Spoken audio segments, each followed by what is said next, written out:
Difficile d'imaginer qu'avant de devenir cette incroyable demeure de plaisance, le château d'Ussé n'était qu'une forteresse viking.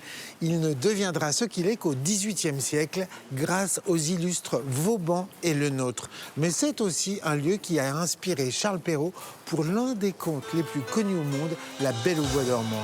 Pour nous accompagner tout au long de cette visite, Donna Summer et son Once Upon a Time. Allez, suivez le guide, château, c'est parti.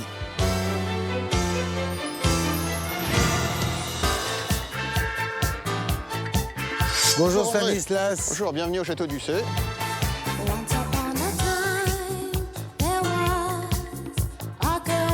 Racontez-nous l'histoire de ce château qui non seulement a inspiré des écrivains, mais qui est un des plus somptueux de la région. C'est un château qui a une histoire très riche. On a les premières traces autour de l'an 1000.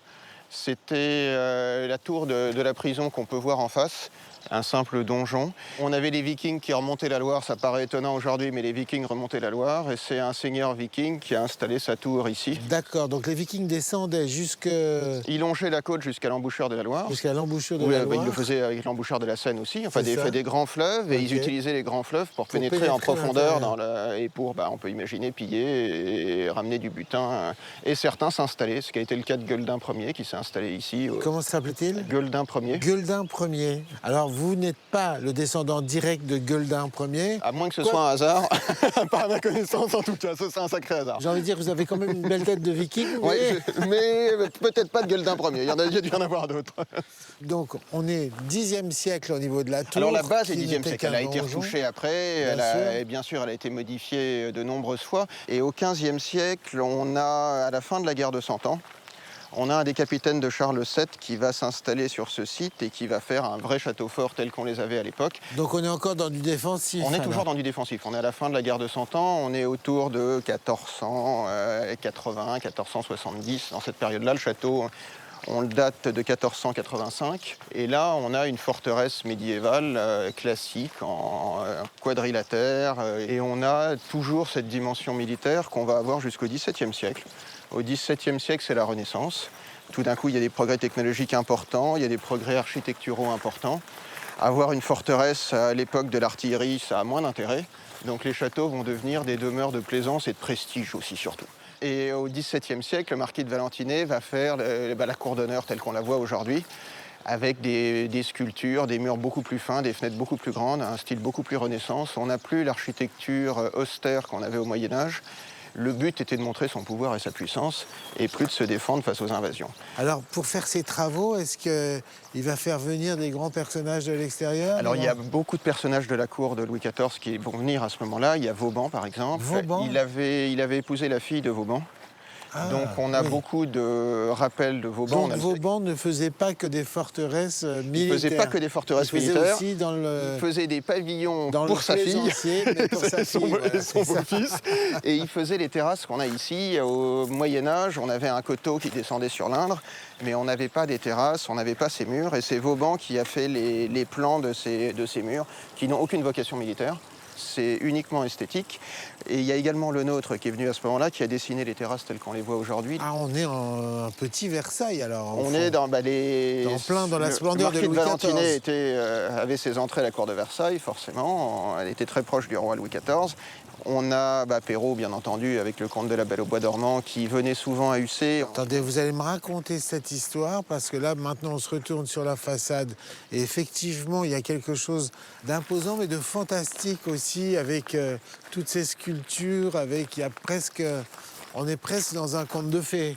Il faut venir quand il y a une belle nuit de pleine lune, voir la lune éclairer le château et les toitures pour peut-être comprendre pourquoi Perrault disait qu'il s'était inspiré du château d'Ussé pour son conte de la Belle au bois dormant. C'est quand même génial d'être le propriétaire d'un château qui a inspiré un des contes les plus connus au monde. C'est un privilège, c'est aussi beaucoup de travail et beaucoup d'investissement personnel pour le faire aujourd'hui.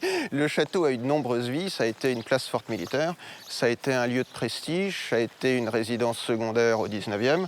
Qu'est-ce que ce sera dans 100 ans ? Il y a un gros point d'interrogation. Mais c'est vrai que c'est des lieux qui ont vécu, qui ont connu des époques différentes, des usages différents. C'est ce qui marque aussi leur richesse architecturale. Est-ce que vous pouvez me montrer un endroit secret que auxquels les gens n'ont pas accès vraiment?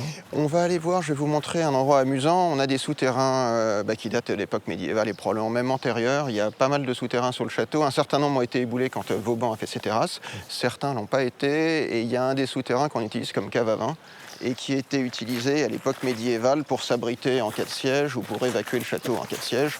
C'est un endroit génial pour attendre la fin du monde, non? Et pour le vin aussi. C'est pour ça qu'aujourd'hui, on lui a trouvé cet usage.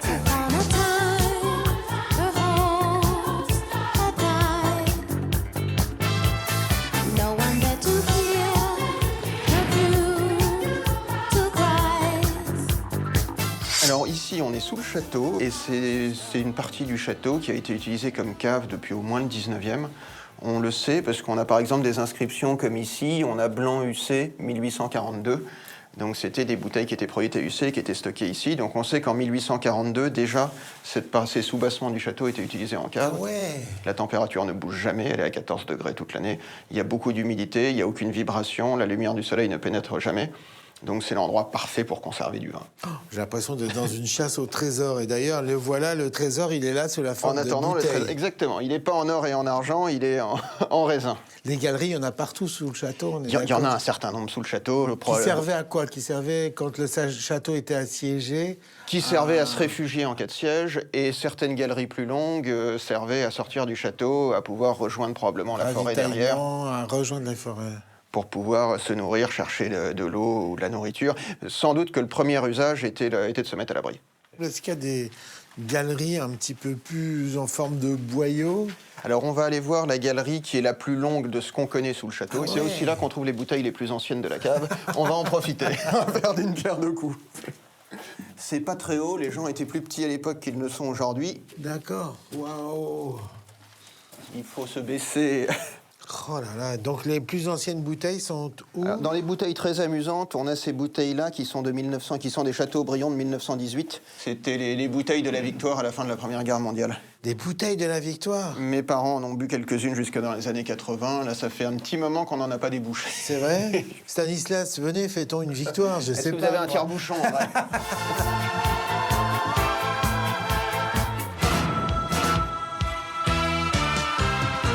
Alors Béatrix, merci de nous recevoir dans ce salon incroyable. Les couleurs sont somptueuses. Où sommes-nous, Béatrix? Dans le salon Vauban. Alors, le salon Vauban, c'est quand même toute une histoire, puisqu'à la base, c'était la chapelle du château. Et au XVIIe siècle, on la transforme pour en faire une chambre, et le maréchal de Vauban a logé à Ussé. Il a logé en 1695, puisque sa fille a épousé le fils du seigneur d'Ussé. Et oui. Et en 1695, elle est enceinte. Il se dit, en rentrant de Brest, je vais voir ma fille. Et il reste 15 jours, ce qui est extraordinaire pour le maréchal de Vauban, qui est tout le temps sur la route. Il avait des chantiers dans toute la France, on est d'accord, de Briançon jusqu'à La Rochelle. En fait, ce qui est assez amusant, c'est de se dire que peut-être le séjour le plus long de sa vie, c'est ces 15 jours à Ussé. Alors cette pièce est devenue quoi après? C'était une pièce où on le recevait des hôtes remarquables? Oui, c'était une chambre. Ça a toujours été une chambre dans les inventaires au XVIIIe siècle, où on va avoir les hôtes importants ou les personnes qui habitent dans la famille. Au 19e, elle est encore une chambre. Et puis au tout fin 19e, début 20e, ça devient un salon, le salon familial, où mon père a passé ses Noëls, où il y a ma grand-mère, mon arrière-grand-père, avec tous les canapés, etc. Et on a gardé en salon. Le château, il est dans la famille depuis combien de temps, dans votre famille? Alors, il a acheté en 1807, donc ça fait plus de 200 ans. En 1807, juste avant Champollion. Un peu avant Champollion, oui. Ah oui, Champollion, il est important. Vous allez m'en parler tout à l'heure. On va en parler, mais on va regarder le cabinet italien. Ce on va dans meuble le est sud. extraordinaire. C'est un cabinet italien, donc. Un cabinet italien qui a une particularité quand même extraordinaire, c'est d'avoir énormément de petits sujets de gravure. On va retrouver des thèmes de Jonas et la baleine, des thèmes de théâtre. Jonas et la baleine. Ici, on voit la grande baleine avec Jonas qui sort. C'est d'une finesse incroyable. Qu'est-ce que c'est? C'est de l'ivoire gravé, c'est Probablement, ça? oui. Regardez, avec même des choses en trompe-l'œil et tout, on a des perspectives, c'est fou. Avec des secrets. Alors moi, j'adore ouvrir les tiroirs. Je suis très curieuse.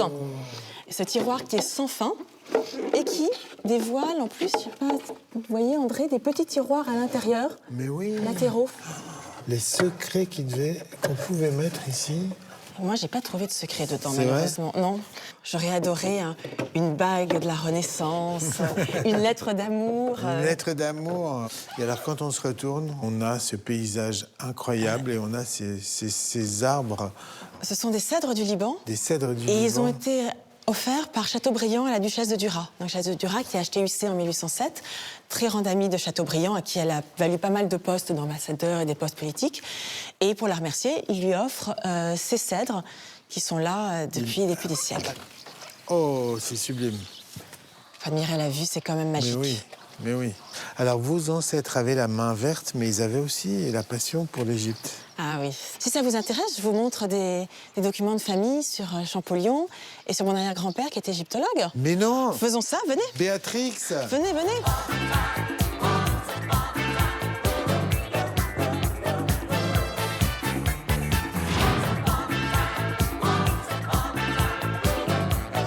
Béatrix, je reconnais ce personnage. Ah oui, Ramsès II.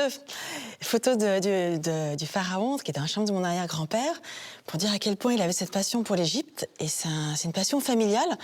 Et ici, c'est assez amusant, c'est les transcriptions qu'il a faites de la correspondance de Champollion et de son ancêtre, qui est mon ancêtre, le duc de Blacas. Donc le duc de Blacas qui a été le sponsor de Champollion. On peut dire ça comme ça, exactement. On peut dire que c'est grâce à votre ancêtre que Champollion a trouvé le mystère des hiéroglyphes. Alors là, c'est beaucoup pour Ah lui. bah si, un petit peu. Un petit peu, mais il a surtout financé Champollion pour ses fouilles en Égypte et il a surtout poussé pour créer le musée Charles X d'égyptologie au Louvre. D'accord. Donc ça, on peut lui reconnaître. Et donc là, on a une lettre Mais de c'est un- Blacas Ah oui. à Champollion, donc c'est une retranscription. De Blacas à Champollion, je suis peiné, monsieur, sans être surpris de la réponse qui vous a été faite et je ne voudrais pas vous engager à une nouvelle démarche qui n'aurait probablement pas un résultat plus satisfaisant. Mais ce petit contretemps ne doit point arrêter vos projets. Monsieur de Chateaubriand vous donnera des lettres et des passeports pour Turin. Vous en aurez également de monsieur l'ambassadeur de Sardaigne. Vous pourrez partir aussitôt que vous le désirerez. Les gens de lettres attendront avec empressement de connaître les résultats des nouvelles recherches que vous allez faire. C'est très émouvant de voir ça. Donc on est dans tous Paris, les documents. le 20 mai 1923. Et là, regardez, les petits hiéroglyphes. En fait, ils sont très récents. Ils ont été écrits par mon arrière-grand-père, qui fait ses petites notes. Mon Dieu, il écrivait en hiéroglyphe. Il écrivait en hiéroglyphe, puisqu'il maîtrisait cette langue. Il Et en maîtrisait faisait la des- langue. Oui. Là, 19 avril 1920. Et Et là, vous les il déchiffrez écrit en hiéroglyphe. Ça, c'est fêtes annuelles du shoot de l'année. C'est génial. Béatrix, il y a tellement d'histoires et de choses passionnantes dans ce château. Alors, moi, je vous fais la promesse, je vais revenir ici. Avec plaisir. On a plein de choses à se raconter. Merci infiniment. À très bientôt, André. Merci, à très bientôt. Château, c'est terminé. N'hésitez pas à pousser la grille du parc, à venir en famille ou entre amis, découvrir toute l'histoire de ce fabuleux domaine. Nous, on se retrouve très vite dans un autre château. D'ici là, comme dans les contes de fées, vivez heureux longtemps, longtemps, longtemps. And bitterness